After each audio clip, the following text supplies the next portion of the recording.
سلامونه ملګرو، امید لرم چې روغ جوړ بئ، د صحت په جامه بئ. موجود یم دا ټایم په روخنا کلي کې. د روخنا خلک چې کم دی اپنی مدد آپ کے تحت راوتی دي.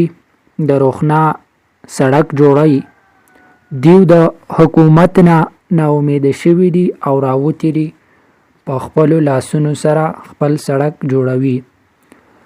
او ځکه چې د دې ځای چې کم متعلقه ایم پی ای دی ملک لیاقت صاحب او ایم این ای محمد بشیر صاحب، هغه دې کلي دې علاقې ته هیڅ توجه نه کوي او د هغوی په سوچ کې نه راځي. او د هغې ښکاره مثال دا دی چې نن دا خلک راوتلي دي او په خپله خپل سړک جوړوي. په تیر ټینیور کې د محمد بشیر صاحب د پڼ نه دلته کې 1.5 کیلومتر پوخ شوی دی او تقریبا 2 کیلومتره روډ چې کم دی دا اوس کچه دی.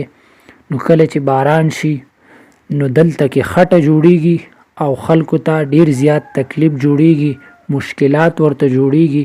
نو د دې خلکو دا مطالبه ده چې زمونږ دا روډ ډیر زر تر زره پوخ کړی شي او که پوخ نه کړی شي نو زمونږ دا پیغام دی ایم این ای او ایم پی ای صاحب ته چې بالکل بیا د اوټ په وخت کې دلته مه راځئ.